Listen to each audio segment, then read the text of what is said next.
Fuera de orden, crónica de la desgracia nacional e internacional, plomería informativa, arqueología y paleontología política. Bienvenidos al programa 193 de Fuera de Orden. Les saluda Daniel Lara Farías. Hoy es martes 14 de abril del año 2020. Comienzo como siempre dándole las gracias a todos los que se han suscrito a mi cuenta en Patreon, patreon.com/delaraf, patreon.com/delaraf. Con tu apoyo me ayudas a seguir creando contenidos para todos. Bueno, yo había despedido el frío y había guardado la chaqueta. Debía haber cumplido el viejo adagio que dice: hasta mayo no te quitéis el sayo, porque regresó el frío. Pero bueno, ¿cómo se hace? Hay, por supuesto, tal como decíamos en el programa de ayer, si no lo han visto, búsquenlo, un aprovechamiento de la situación de la pandemia y utilizando la pandemia como excusa, se han desatado los corruptos y están saliendo a la luz vinculado, claro, al tema de la escasez de gasolina, sobre todo, y al tema de la necesidad de alimentos, insumos médicos, etcétera. Se están desatando todas las mafias que ya existían sobre el tema de las importaciones, del acceso a dólares para las importaciones, y además de eso el manejo de los recursos provenientes de la venta al Estado, ¿no? Todas esas cosas obviamente se han desatado en Venezuela en los últimos días y han creado además un caldo de cultivo lo suficientemente tóxico y contaminado para que la guerra entre boliburgueses ya establecidos y boliburgueses emergentes esté al rojo vivo. ¿Y por qué decimos esto? Decimos esto porque ha habido una señal particular. La señal particular fue la captura, el allanamiento y la exposición pública del ciudadano Jesús Soto. Este ciudadano, que es propietario de varios negocios importantes vinculados al régimen, pero que lo colocaron, particularmente Néstor Reverol, que fue quien hizo pública el allanamiento y todo eso, como un tipo ahí que tenía una estación de servicio en su casa y que estaba vendiendo gasolina y otro combustible como el gasoil ilegalmente. Y lo sacan en los medios así, como si tal cosa, como si ese es cualquier fulano allí. Y no se profundiza en quién es el ciudadano. No se profundiza en lo que hace el ciudadano. Ni se dan detalles de quién es el ciudadano. Y esto obviamente termina convirtiéndose en un cangrejo de unas cuantas patas, más patas de lo normal, en la que uno dice, bueno, ¿y aquí qué es lo que está pasando? Bueno, la primera noticia es que, les digo, les voy a contar el capítulo final una vez. Ya el señor lo soltaron. Eso es lo primero. Pero hay varias señales de esta guerrita entre mafias. Otro capítulo, otro episodio es el vinculado a la famosa Corona Rumba, que ha sido suficientemente expuesta por Patricia Poleo en unos trabajos de investigación que quedarán para la historia. Porque ¿qué ocurre? Bueno, que metieron presos a estos bolichicos y los expusieron, sacaron su foto, horror, los grabaron y sacaron todo eso en público. El propio régimen. Entonces pareciera que unos emergentes están psiquitrillando a los establecidos porque ahora les llegó el turno a ellos. Es una cosa como que el que se fue para Villa pierde su silla y ahora me toca a mí robar. Es la consigna. En medio de eso surge la situación con este ciudadano y con esta situación que vamos a revisar a continuación. ¿Por dónde empezamos?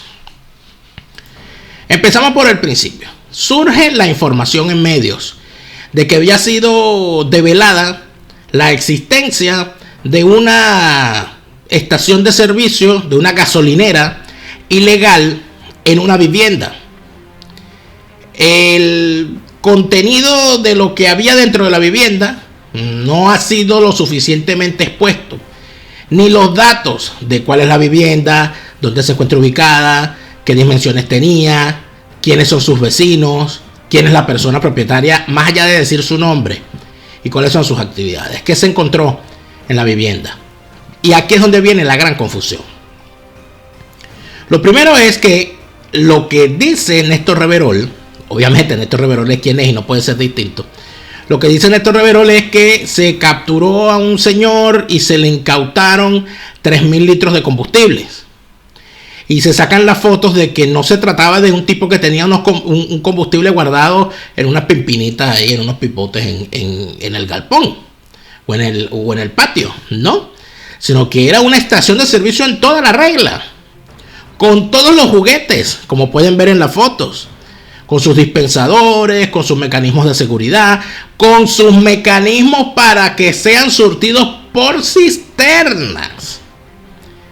De tal manera que, viendo las cosas de esa forma, uno se pregunta, ¿tiene sentido que una estación de servicio que tiene inclusive una toma para ser surtida por cisternas, las cisternas de PDVSA, que son las que distribuyen la gasolina en Venezuela, tiene sentido que tenga acumulado algo en unos pipotes?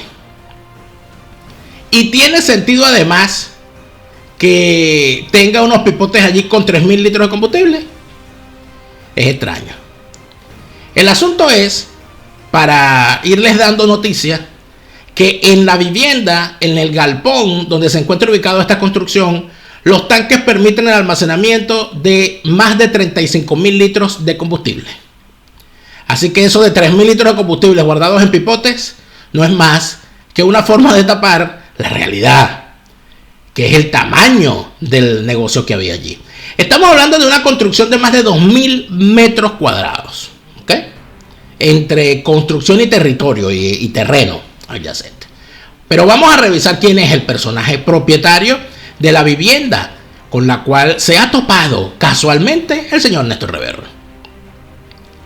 El dueño de la casa y de la estación de servicio de la gasolinera es el ciudadano Jesús Ramón Soto Méndez. ¿Quién es Jesús Ramón Soto Méndez? Es el presidente de la constructora Corporación EXA Internacional. ¿Y qué es la Corporación EXA Internacional? La Corporación EXA Internacional está inscrita en el registro mercantil del estado Miranda desde el 8 de noviembre del año 1989. Puede consultarse en los registros públicos. Esta compañía, que inclusive tiene un rudimentario canal en YouTube donde monta algunos videos que estamos viendo sobre las actividades que realiza, dice que su objeto, lo dice en el registro, es la construcción de obras civiles mayores, obras de ingeniería hidráulica, obras de ingeniería eléctrica, obras de ingeniería petrolera, obras militares, obras de vialidad, desarrollos habitacionales, obras de movimiento de tierra y demoliciones, explotación minera, atención, explotación minera. Tienen ese dato. Siempre hay una mina por el medio en los últimos negocios de los boliburgueses.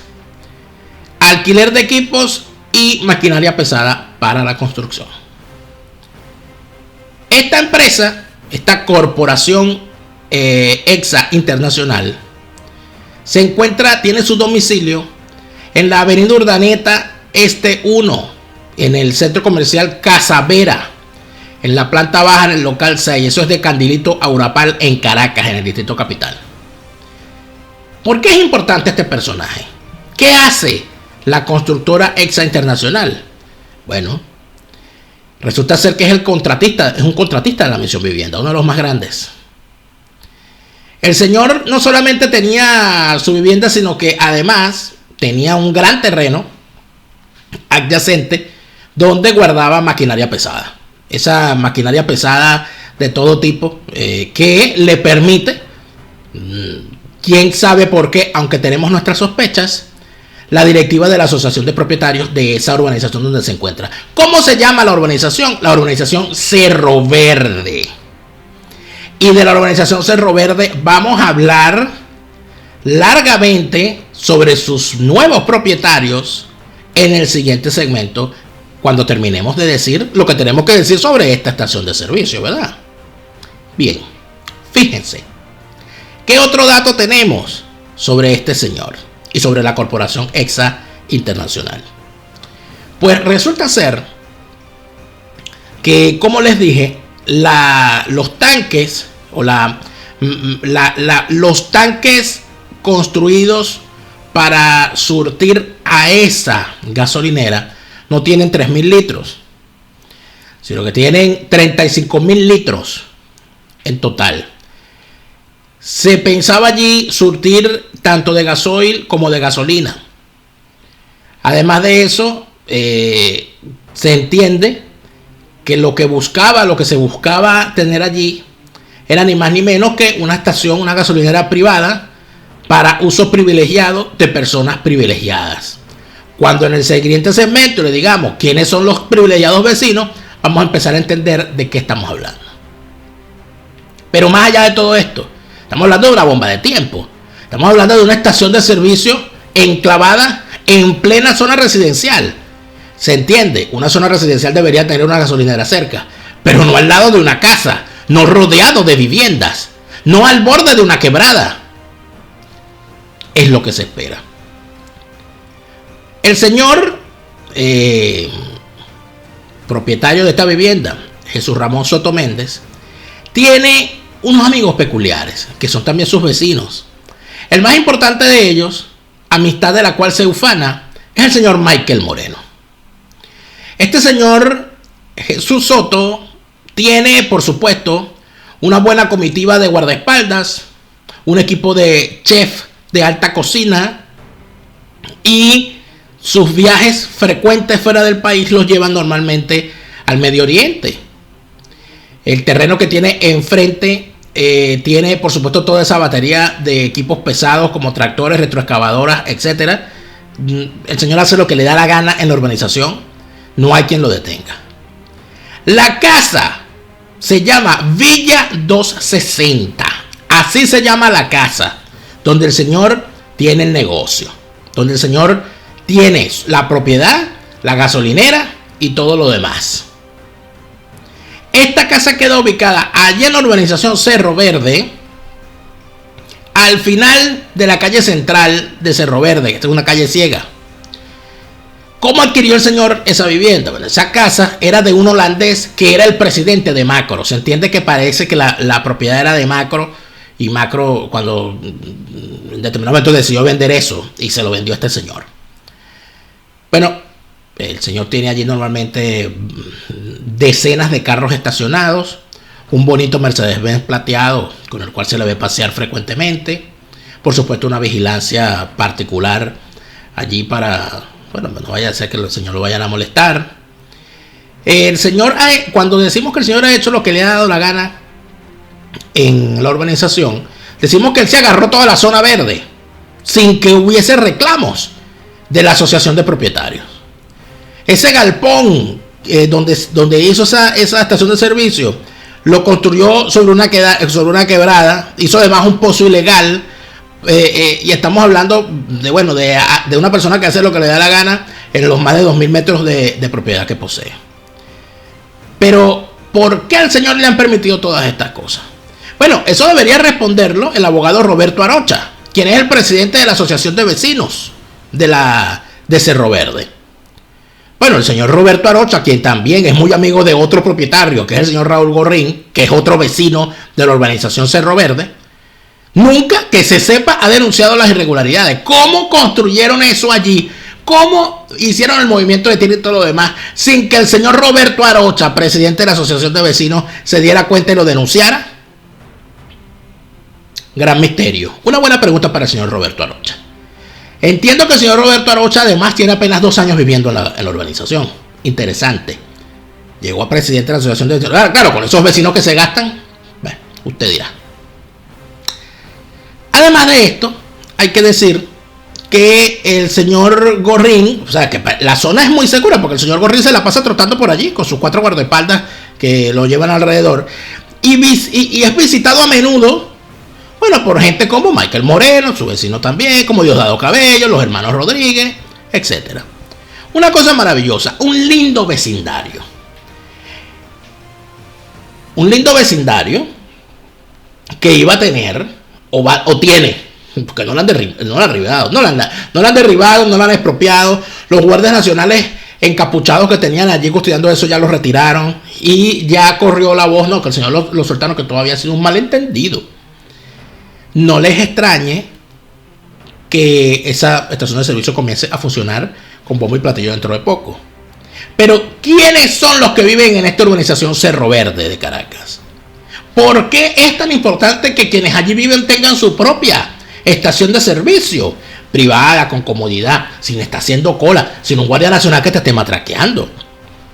No, cóbrame en dólares, pero no me pongas a estar, porque total, no van a creer ustedes que los vecinos que están allí van a ir con su carro a llenar gasolina. No, mandan al chofer, mandan a la escolta. Eso es así. Pero ¿quiénes son los vecinos de Cerro Verde que viven en esa urbanización? Los espero en el siguiente segmento para echarles un cuentico, para que vean cómo los tipos se mudaron en tropa para Cerro Verde. ¿Será que lo van a llamar Cerro Rojo ahora? Los espero en el siguiente segmento con más plomería informativa.